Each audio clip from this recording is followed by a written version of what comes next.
ప్రభువును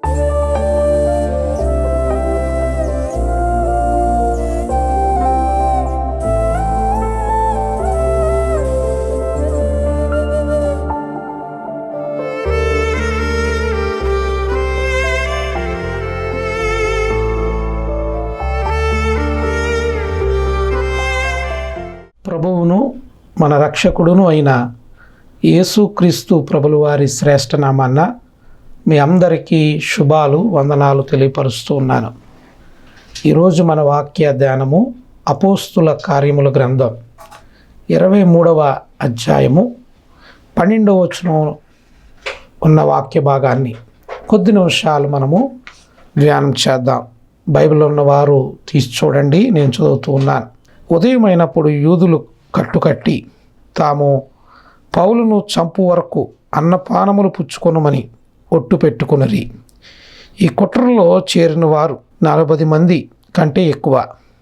వారు ప్రధాన యాజకుల యొద్దకు పెద్దల యొద్దకును వచ్చి, మేము పౌలును చంపు వరకు ఏమీ రుచి చూడమని గట్టిగా ఒట్టి పెట్టుకొని ఉన్నాము అని చెప్పారు. ప్రార్థన చేద్దాం. ప్రార్థన చేసి వాక్యాన్ని మనము ధ్యానం చేద్దాం. కళ్ళు మూయండి, ప్రార్థన చేసుకుందాం. మహాపరిశుద్ధుడు అయిన తండ్రి, మహిమ కలిగిన దేవా, నీకు వందనాలు. వాక్యం నీది, నేను నీ వాడను.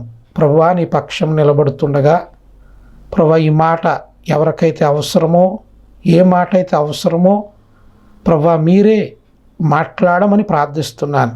నీ మెల్లని స్వరము వినిపింపమని ప్రార్థిస్తున్నాను. నీ గొప్ప కార్యము ప్రభా ఈ వాక్యము ద్వారా వింటూ ఉన్న ప్రభా ప్రేక్షకులకు ప్రభా వారి జీవితాల్లో గొప్ప కార్యాలు చేయనట్లు నీ గొప్ప కార్యము జరిగించమని యేసు నామమున ప్రార్థించి అడిగి వేడుకుంటున్నాము తండ్రి, ఆమేన్. ప్రియమైన దేవుని బిడ్డలారా, ఈ వాక్య భాగాన్ని అపోస్తుడైన పౌలు గారు ఆయన యెరూషలేమునకు చేరినప్పుడు అనేకులు ఆయనపై అనేక ఆరోపణలను తీసుకుని వచ్చారు. తీసుకురావడమే కాదు, ఆయన్ని చంపడానికి కూడా వాళ్ళు ఎనదీయక వారు ఆలోచన కలిగి ఉన్నారు. ప్రియమైన దేవుని బిడ్డలారా, పౌలు వారి రక్షణ కొరకు, వారు బాగు కొరకు, వారు దేవునిలో ఎదుగుట కొరకు, వారిని దేవుని బిడ్డలుగా తీర్చిదిద్దట కొరకు అపోస్తుడైన పౌలు గారు ప్రయాసపడ్డాడు. ఈ ప్రయాసపడుతున్నప్పుడు కొందరు ఆయన ప్రయాసను గుర్తించక ఆయన అపార్థము చేసుకుని ఆయనను అనేక విధములుగా హింసిస్తూ బాధ పెడుతూ మాటల చేత కానివ్వండి, వాళ్ళు అనేక విధాలుగా పౌలు గారిని వారు వ్యతిరేకంగా వారు నిలబడ్డారు. నిలబడ్డమే కాదు, పౌలును చంపడానికి ఇక్కడ యత్నిస్తూ ఉన్నారు. మనం చదివిన వాక్య భాగంలో అదే మనం గమనిస్తూ ఉంటాం. ప్రియమైన దేవుని బిడ్డలారా, ఈనాడు ఈ వాక్యం వింటున్న ప్రియ సోదరుడా, సోదరి, ఈనాడు మనము కూడా మీ జీవితాల్లో కూడా చెయ్యని తప్పుకు లేక చెయ్యని నేరమునకు నిన్ను నేరస్తుడిగా నిలబెట్టడానికి కొందరు ప్రయత్నిస్తున్నారేమో. నువ్వు చెయ్యని తప్పుకు నిన్ను నిలబెట్టి అనేక మంది మధ్యలో నిన్ను లేని దానిని ఉన్నదని నీ పైన బురద వేయడానికి ప్రయత్నిస్తున్నారేమో. అనేక సందర్భాల్లో నిన్ను దోషిగా నిలబెట్టడానికి వాళ్ళు ప్రయత్నిస్తున్నారేమో. ప్రియమైన దేవుని బిడ్డ, ఇట్టి పరిస్థితులు నీ జీవితంలో ఉంటే, ఇటువంటి పరిస్థితులు నువ్వు ఎదుర్కొంటూ ఉంటే, దేవుడు ఈరోజు ఈ వాక్యము ద్వారా నీతోనే మాట్లాడుతూ ఉన్నాడు. దేవుని బిడ్డలారా, లోకం ఎలాంటిదో తెలుసా? మనం చేసిన మంచిని మర్చిపోతూ ఉంటారు. అవునండి, మనం ఎంత మంచి చేసినా అది మర్చిపోతూ ఉంటారు. ఎన్ని విధాలుగా సహాయపడినా చేసిన ఆ సహాయాన్ని మర్చిపోతూ ఉంటారు.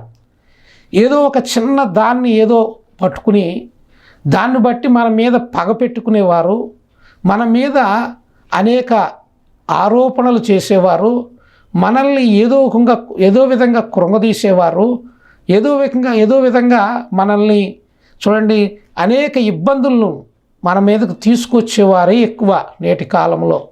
ప్రియమైన దేవుని బిడ్డలారా, పౌలు జీవితంలో కూడా అదే జరుగుతూ ఉంది. వాళ్ళకి ఎన్ని మేలు చేసినా, ఎన్ని ఉపకారములు చేసినా వాళ్ళ రక్షణ కొరకు ఎంత పాటుపడినా, వాళ్ళ కొరకు ఎంత ప్రార్థించినా ఆ ఏ మేలు కూడా వాళ్ళు గుర్తించుకోలేకపోయారు. ఆయన ఇంత ప్రయాసను వాళ్ళు గుర్తించలేకపోయారు.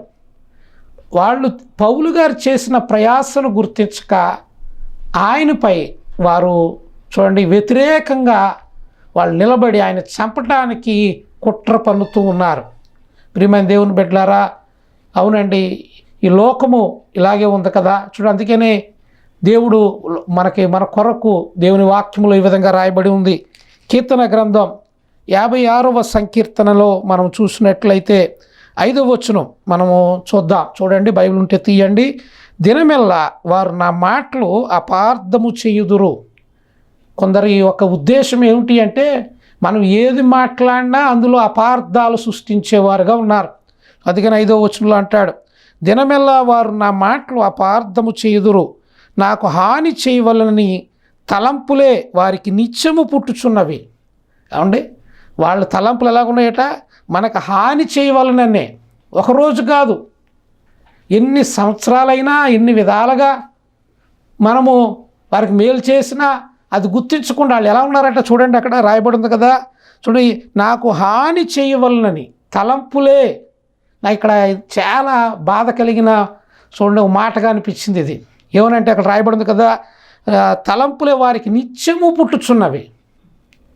ఎప్పుడు వాళ్ళ ఆలోచన ఏమిటి అంటే ఏదో విధంగా వీళ్ళని ఇబ్బంది పాలు చేయాలి, అపకీర్తి పాలు చేయాలి, వీరిని ఏదో విధంగా చూడండి వారిని శ్రమల్లోనికి లేక బాధల్లోనికి వారిని లాగాలి.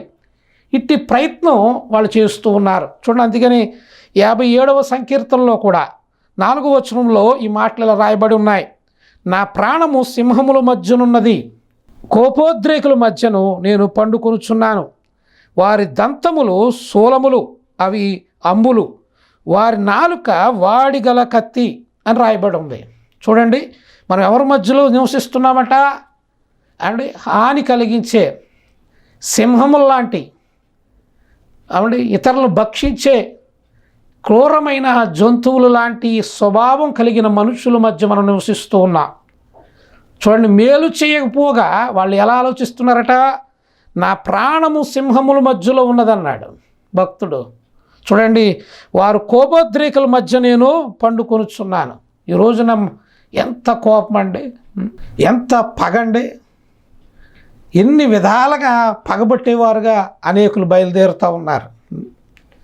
దేవుని బిడ్డలారా, ఇటువంటి వారి మధ్యలో మనం నివసిస్తూ ఉన్నాం. ఇటువంటి స్వభావం కలిగిన వారి మధ్యలో మనం ఉంటూ ఉన్నాం. వారి దంతములు శూలములు. వారి దంతములు ఎలాంటి అట? శూలములు. అంటే మనల్ని వాళ్ళు ఎప్పుడు చూడండి ఆ కత్తిపోటు వంటి మాటలు కలిగిన వారుగా, మనల్ని హింసించే మాటలు, నిందించే మాటలు, అనేక విధాలుగా మనల్ని బాధ పెట్టే మాటలు మాట్లాడుతూనే ఉంటారు. చూడండి, వారి నాలుగు చూడండి ఎంత చక్కగా రాశాడో దేవాతి దేవుడు రాయించాడో చూడండి. వారి దంతములు శూలములు. ఎప్పుడు పొడుద్దామా మాటల ద్వారా, ఎప్పుడు హింసిద్దామా మాటల ద్వారా. ఎంత భయంకరమండి, ఎంత భయంకరమైన పరిస్థితులు. దేవుని బిడ్డలారా, ఇటువంటి పరిస్థితులను ఎదుర్కొంటున్నావేమో. చాలామంది నిన్ను మాటలంటూ చెయ్యని తప్పుకు నిన్ను నేరస్తుడిగా నిలబెట్టి, చెయ్యని నేరమునకు నిన్ను నేరస్తుడిగా నిలబెట్టి, అనేక ఇబ్బందులు కొలిమిలోనికి నిన్ను లాగటానికి వాళ్ళు ప్రయత్నిస్తున్నారేమో. వారు గుమికూడి కుట్రలు చేస్తున్నారేమో.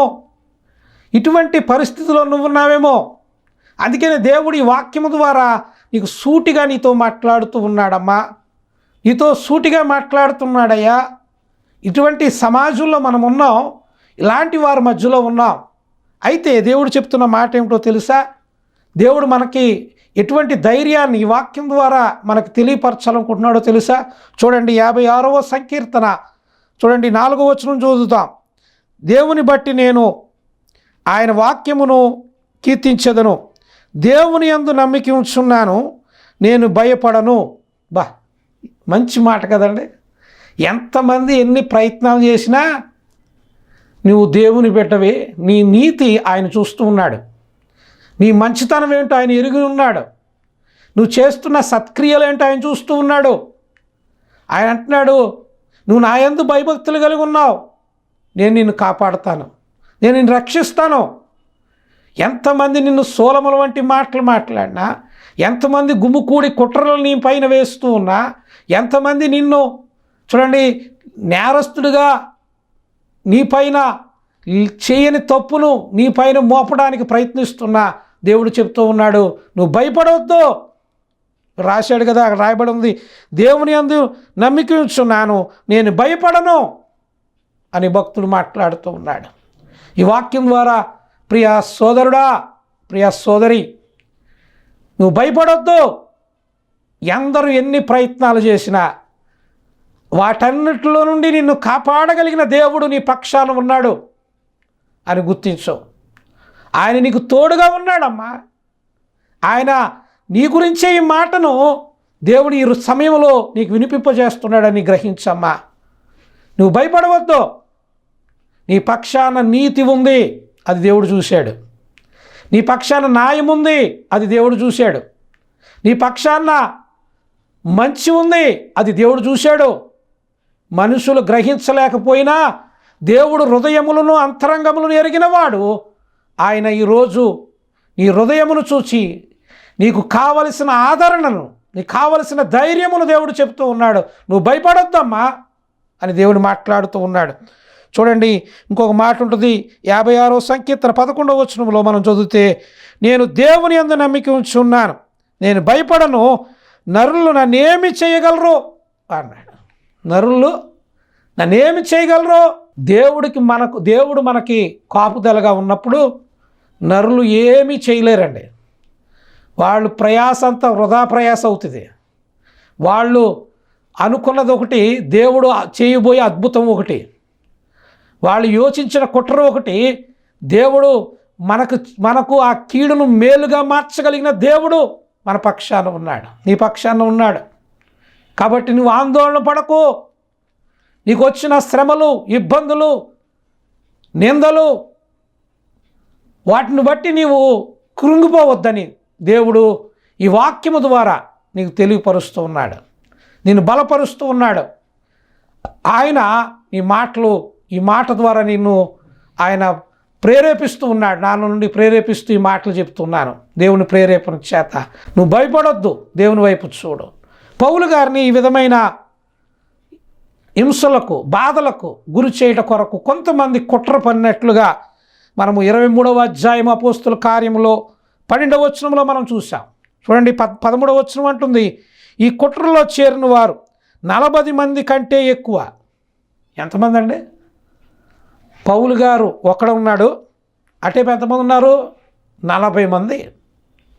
ఏమండి, 40 మంది పౌలు గారి మీద వ్యతిరేకంగా ఆయన చంపడానికి యోచించారట. నాకు విచిత్రమైన మాట ఏమిటంటే, అక్కడ రాయబడిన మాట ఏమిటి అంటే, చదివితే మనం అక్కడ రాయబడి ఉంది కదా, పెద్దల యొద్దకు వచ్చి మేము పౌలును చంపు వరకు ఏమీ రుచి చూడమని గట్టిగా ఒట్టు పెట్టుకుని ఉన్నాము. అంటే చంపే వరకట అంటే ఏం పెట్టుకున్నారట, మేము ఏది రుచి చూడం, ఆయన చంపుతమే మాకు పరమావధి అన్నట్టుగా, ముఖ్య లక్ష్యం అన్నట్లుగా వాళ్ళు మాట్లాడుతూ ఉన్నారు. దేవుని బిడ్డలారా, మరి 40 మంది కుట్రలోంచి తప్పించుకోవడం, బయటపడడం కష్టమంటారా? అంటే చాలా కష్టం కదా. ఒకడి మీదకి 40 మంది మరలా. అంతేకాదు, వాళ్ళ వైపుకి అక్కడున్న అధికారులను వారి వైపుకి మలుచుకున్నారు. వాళ్ళు అక్కడున్న తీర్పు తీర్చే ఆ పెద్దవారు ఎవరైతే ఉన్నారో వాళ్ళందరినీ వారి వైపుకు లాక్కుంటానికి ప్రయత్నిస్తున్నారు. ఇక్కడ నిజమే, మనల్ని ఒంటరి చేసేసిన పౌలు గారిని ఒంటరి చేసి 40 మంది యోచిస్తూ ఉన్నారు. ప్రియమైన దేవుని బిడ్డలారా, ఈ వాక్యం ద్వారా చెప్తున్నాను, 40 మంది కాదు, 40,000 మంది వచ్చిన వాళ్ళందరికీ సమాధానం చెప్పగలిగిన వాడు, వాళ్ళందరికీ గుణపాఠము నేర్పించగలిగిన వాడు, వాళ్ళందరికీ బుద్ధి చెప్పించగలిగిన వాడు దేవుడు ఒక్కడే. ఆయన నీ పక్షాన ఉన్నాడు. దేవునికి స్తోత్రం. ఆయన నీ పక్షాన ఉన్నాడు. మరి ఈ పౌలు గారు ఎలాగూ ఇంతమంది కుట్రలోంచి బయటపడ్డాడు? ఇంతమంది కుట్ర చేస్తూ ఉన్నారు ఈయన చంపాలని. ఇంకా తీర్పు తీర్చక ముందే, ఆయన నేరస్తుడని రుజువుపరచక ముందే, ఆ ఏదైతే తీర్పు తీర్చడాకే చూడండి మహాసభ ఉందో అక్కడ తీసుకురాకముందే ఆ దారిలోనే అపోస్తులైన పౌలు గారిని చంపడానికి వాళ్ళు సిద్ధపడి ఉన్నారు. వాళ్ళు వలపన్నట్లుగా, ఉచ్చిపన్నట్లుగా వాళ్ళు చూస్తూ ఉన్నారు. మరి ఇప్పుడు పౌలుని ఎలాగ తప్పించుకున్నాడు ఇంతమంది కుట్రలోంచి? దేవుని బిడ్డలారా, దేవుని వాక్యం చెప్తూ ఉంటుంది. మనము ఇక్కడే పౌలు గారి యొక్క మేనల్లుడు అని రాయబడి ఉంది ఈ వాక్య భాగంలో. చూడండి, ఈ మాటలు మీరు చదివితే ఆశ్చర్యంగా సంతోషకరంగా మనకు అనిపిస్తుంది. ఏమిటి అంటే, పౌలు గారి మేనల్లుడు ఇవన్నీ ఆయన గ్రహించాడు. వీళ్ళందరూ పౌలు గారిని చంపడానికి చూస్తున్నాడని ఆయన వాళ్ళందరినీ యోచనలను, వారికి వచ్చిన ఆలోచనలను, వారు ప్రయత్నిస్తున్న ప్రయత్నాలన్నీ తెలుసుకుని పౌలు గారి దగ్గరికి వచ్చి చెప్పాడు. అయ్యా, నిన్ను చంపడానికి వాళ్ళందరూ ప్రయత్నిస్తున్నారు, నిన్ను తీర్పులోకి తీసుకురాకముందే నిన్ను చంపడానికి వాళ్ళందరూ సిద్ధపడి ఉన్నారు అని చెప్పారు. చెప్తున్నప్పుడు పౌలు ఏమవ్వాలి అసలు అండి? పౌలుకి తెలియగానే మనలాంటి వాడైతే, లేకపోతే నేటి కాలంలో చాలామంది ఏదైనా ఆపద పొంచి ఉంది, మనల్ని చంపడానికి ఎవరో చూస్తున్నారని మనం ఆందోళన పడిపోతాం, వెంటనే కుమిలిపోతాం, కృంగిపోతాం, మనం వెంటనే నిస్సారమైపోతాం. అయ్యో, ఇంత పరిస్థితి నా మీదకి వచ్చిందా అని దిగులులోకి వెళ్ళిపోతాం, దిగులు పడిపోతూ ఉంటాం, ఏడుస్తూ ఉంటాం, మనమే ఎంతో ఆందోళనలో పడిపోతూ ఉంటామండి. కానీ పౌలు అదేమీ చేయలేదు. ఆయన ఏడ్చినట్లుగా కానీ, అయ్యో ఇంత శ్రమ నా మీదకి వచ్చేసిందని ఆందోళన కానీ, దిగులు కానీ పడకుండా, ఎవరైతే తన మేనల్లుడు వచ్చి తనకి ఈ మాట తెలియపరిచాడో ఆ మేనల్లుడికి చెప్తున్నాడు, నువ్వు వెళ్ళి అక్కడ అధికారి ఉన్నాడు, ఒక అతన్ని పిలిచి, ఇదిగో ఇతను అధికారి దగ్గర తీసుకెళ్ళండి, ఇతను ఏదో చెప్తానంటున్నాడు, వినండి అని అతని దగ్గరికి పంపించాడు పౌలు. ఎప్పుడైతే ఒక అధికారికి వెళ్ళి ఈ మాటలు తెలియపరిచాడు, ఇదిగో పౌలు గారిని ఇలా చంపడానికి చూస్తున్నారండి, ఆ మాట చెప్పడానికి మేము దగ్గరికి వచ్చానని చెప్పినప్పుడు వెంటనే అక్కడ ఉన్న అధికారి పౌలును ఆ శ్రమలోనికి గురి కాకుండా, పౌలును తప్పించబడ్డానికి వెంటనే అధికారి స్పందించాడండి. స్పందించడమే కాదు, అక్కడ రాయబడి ఉంటుంది కదా, చూడండి 16వ వచనం. అయితే పౌలు మేనల్లుడు వారిని పొంచి ఉన్నారని విని వచ్చి కోటలో ప్రవేశించి పౌలుకు ఆ సంగతిను తెలిపాను. అప్పుడు పౌలు సేనాధిపతుల్లో ఒకరిని అతని వద్దకు పిలిచి, ఈ చిన్నవాడు సహస్రాధిపతి వద్దకు తోడుకొని పొమ్ము, ఇతడు అతనితో ఒక మాట చెప్పవలనని ఉన్నాడని నేను శతాధిపతి వద్దకు అతన్ని తోడుకొని పోయి, ఖైదీ అయిన పౌలు నన్ను పిలిచి నీతో ఒక మాట చెప్పుకొనవలనే ఉన్నాడని పడుచువానిని నీ వద్దకు తీసుకొని పొమ్మని చెప్పాను. సహస్రాధిపతి అతని చేయి పట్టుకుని అవతలకు తీసుకుని పోయి, నీవు నాతో చెప్పవలనని ఉన్నదేమని ఒంటరిగా ఉండగా అడిగాను. అందుకు అతడు, నీవు పౌలును గూర్చి సంపూర్ణ విచారింపబోవునట్లు అతన్ని రేపు మహాసభ యొద్దకు నువ్వు తీసుకుని రావాలని నిన్ను వేడుకొనుటకు యూదులు కట్టుకుని ఉన్నారు. వారు మాటకు నీవు సమ్మతింపవద్దు. వారిలో 40 మంది కంటే ఎక్కువ మనుషులు అతని కొరకు పొంచి ఉన్నారు. వారు అతన్ని చంపు వరకు అన్నపానములు పుచ్చుకున్నని ఒట్టు పెట్టుకుని ఉన్నారు.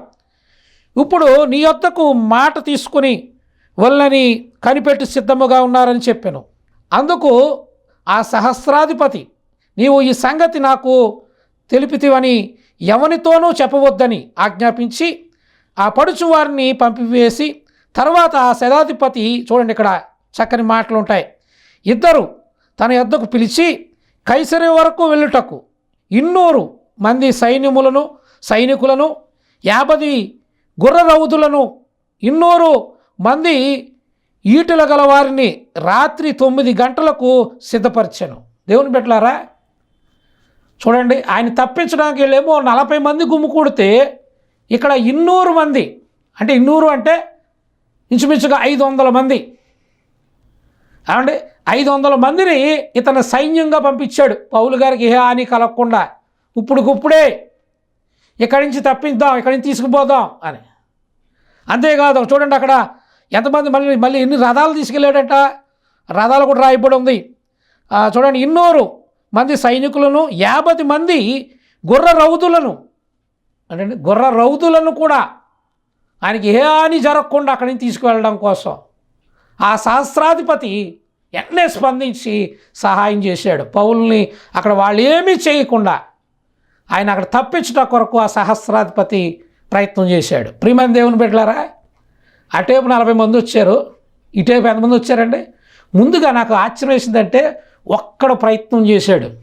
మేనల్లుడు, పౌలు గారి మేనల్లుడు ప్రయత్నం చేశాడు. అయ్యో, పౌలు గారికి ఏం జరగకూడదు, నాకు తెలిసింది తెలియపరచాలి. దేవుని బిడ్డలారా, లోకమంతా లేకపోతే లోకులు అనేకులు గుమ్ముకూడి మన మీద కుట్రలు పన్నుతున్నా మన పక్షాన ఒక్కడున్నాడు.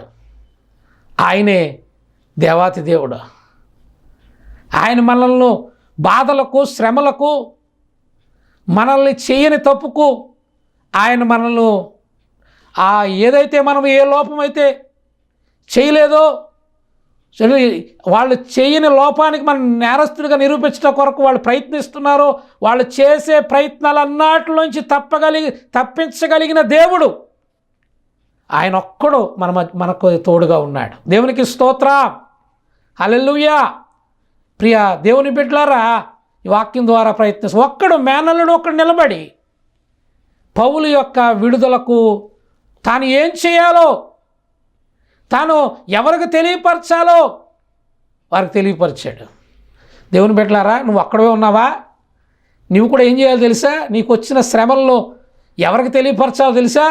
దేవాతి దేవుడికి తెలియపరచు. ప్రభువా, నా జీవితం నీకు తెలుసు, నా బ్రతుకేంటో నీకు తెలుసు, నేను ఈ పొరపాటు లేక ఈ దుష్క్రియ నేను చేశానో లేదో నీకు తెలుసు, కానీ నువ్వు ఒక్కడవే నన్ను తప్పించగలవు ప్రభువా అని దేవునికి మనము వేడుకున్నప్పుడు, దేవునికి మనం తెలియపరిచినప్పుడు ఆయన తన కార్యము చేస్తాడండి.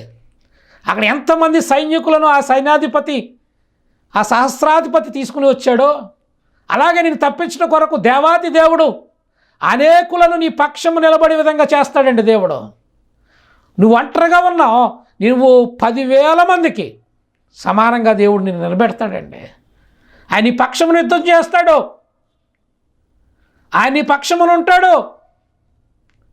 ఉండడమే కాదు, నీకు వచ్చిన ప్రతి శ్రమ నుండి నిన్ను నిందిస్తున్న వారందరికీ ఆయన బుద్ధి చెప్పి వాళ్ళని ఆ శ్రమ నుండి నేను తప్పించడం నువ్వు కనులారా నీ జీవితంలో నువ్వు చూస్తావు. దేవునికి స్తోత్రం, హల్లెలూయా. నిజమేనండి దేవుని బిడ్డలారా, నేటి కాలంలో అర్థం చేసుకునే వాళ్ళకంటే అపార్థం చేసుకునే వాళ్ళు ఎక్కువ.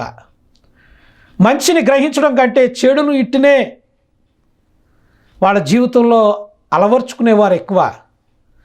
ఈనాడు మనము మేలుకును ఆశించేవారి కంటే కీడును, ఇతరుల పైన కీడును కల్పించేవారు ఎక్కువ. ఇటువంటి సమాజంలో మనం ఉన్నాం. ఇటువంటి వైఖరి కలిగిన ప్రజల మధ్య మనం నివసిస్తూ ఉన్నాం. ఇటువంటి జీవితం ఇటువంటి వారి మధ్య మనం బ్రతుకుతూ ఉన్నాం. అయితే నీవు విన్నపించవలసిన వారు, నువ్వు తెలియపరచవలసినది, నీవు బయటపడట కొరకు, నీ ఇబ్బందులను బయటపడటం కొరకు నువ్వు తెలియపరచవలసినది దేవుని దగ్గర. నేను అంటాను, ఒక ఆయన అన్నాడు, దేవుడు చెప్తే ప్రార్థన చేస్తే అయిపోద్దండి అన్నాడు. నేను అన్నాను, ప్రార్థన వల్ల కానిదంటూ ఏదీ లేదు అని చెప్పాను. ఈ ప్రార్థనకి ఎంత శక్తి ఉందా అనుకుంటారు కొంతమంది. మనం ప్రార్థన చేస్తే, మనము దేవుని దగ్గర నిస్వార్థంగా, ఏ స్వార్థము లేకుండా, ఏ పాపము లేకుండా, ప్రభువా నాకు ఇట్టి పరిస్థితులు ఏర్పడ్డాయి, ఇట్టి భయంకరమైన జటిలమైన సమస్యలు నా ముందున్నాయి అని దేవుణ్ణి వేడుకుంటే అంటాను, తప్పక ఆయన సహాయాన్ని నువ్వు కనులారా చూస్తావు. దేవునికి స్తోత్రం, హల్లెలూయా. పౌలును చంపడానికి వాళ్ళు ప్రయత్నించారు. పౌలు వాళ్ళ 40 మంది కంటే ఎక్కువ మంది ప్రయత్నం చేశారు, కానీ దేవుడు ఒక్కడిని వాడుకుని, అవును మేనల్లను, పౌలు గారి మేనల్లను వాడుకుని వారందరి నుంచి పౌలును తప్పించాడండి. ఎంత అద్భుతమైన కార్యం అండి. దేవుని బిడ్డలారా, నిజమండి, నీతిమంతుల పక్షాన ఆయన ఉంటాడు. నీతిమంతులను ఆయన విడిచిపెట్టడు. దేవునిలో నీతిగా, యథార్థత కలిగిన, మంచి సాక్ష్యం కలిగిన జీవితం నువ్వు ఉంటే, నిన్ను అన్యాయం ఎవరైతే చేశారో, నిన్ను నీపై నిందలు వేసి నిన్ను నేరస్తుడిగా నిలబెట్టారో, నీ మీద అపనిందలు వేశారో, అబద్ధాలను ప్రచారం చేశారో, నీ మీద లేని వాటిని కుట్రలు పన్నారో, వాళ్ళందరూ బుద్ధి తెచ్చుకునే సమయం నువ్వు కనులారా చూస్తావు. దేవుడు చెప్తున్నాడు ఈ వాక్యం ద్వారా, దేవుడు మాట్లాడుతున్నాడు ఈ వాక్యం ద్వారా. నీతోనే తెలియపరుస్తున్నాడయ్యా, నీతో తెలియపరుస్తున్నాడమ్మా. నువ్వు కనులారా చూస్తావు. ఎవరైతే నిందించారో వారు నీ జోలికి వచ్చిన ఎవరైతే అన్యాయంగా నిన్ను మాట్లాడినారో వాళ్ళందరికీ బుద్ధి రాబోతుంది. దేవుడు బుద్ధి తేబోతున్నాడు వాళ్ళకి. నమ్ము, విశ్వసించు. కానీ నువ్వు చేయవలసింది ఆయనకు మొర్రపెట్టు, ఆయనకు తెలియపరచు, ఆయనకు దగ్గర వేడుకో. ఆయనని తప్పిస్తూ ఉంటాడు. పౌలు చూడండి, పౌలు జీవితంలో జరిగిన అద్భుతం అండి ఇది. అద్భుతం, ఆశ్చర్యమైన కార్యం అండి ఇది. పౌలు ఎలాగూ చక్కగా తప్పించబడ్డాడు. దేవుని బిడ్డలారా, నిన్ను తప్పించడానికి దేవాతి దేవుడు ఉన్నాడు. నువ్వు భయపడకమ్మా. కన్నీరు కార్చుతూ ఉన్నావు, బాధలు పడుతున్నావు, ఇబ్బందులు కొలుములో ఉన్నావు, శ్రమలనే సమయాలు గుండా వెళుతూ ఉన్నావు. నీ బాధను, నీ వ్యధను దేవుడు చూస్తూ ఉన్నాడు. అందుకని ఈ మాటలు వాక్యం ద్వారా నీతోనే మాట్లాడుతున్నాడు అని నువ్వు గ్రహిస్తున్నావు అని నమ్ముతున్నాను. ప్రేమ దేవుని బిడ్డలారా, పౌలును తప్పించిన దేవుడు నిన్ను కూడా తప్పిస్తాడు. పౌలును కాపాడిన దేవుడు నిన్ను కూడా కాపాడుతాడు.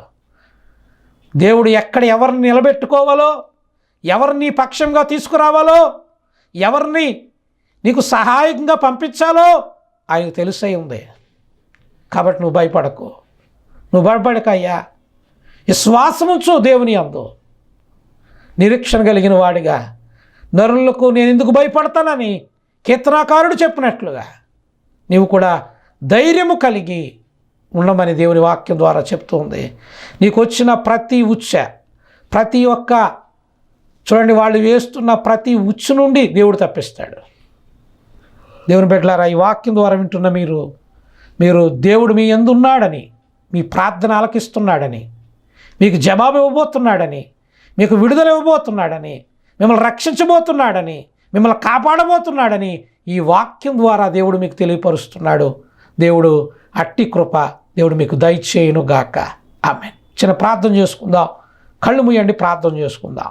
మహాపరిశుద్ధుడైన తండ్రి, మహిమ కలిగిన దేవానికి వందనాలు. ప్రభువా, అవునయ్యా, ఈ వాక్యం ద్వారా మాతోనూ విన్న వీక్షకులతోనూ నువ్వు మాట్లాడి ఉన్నావని నమ్ముతున్నాను.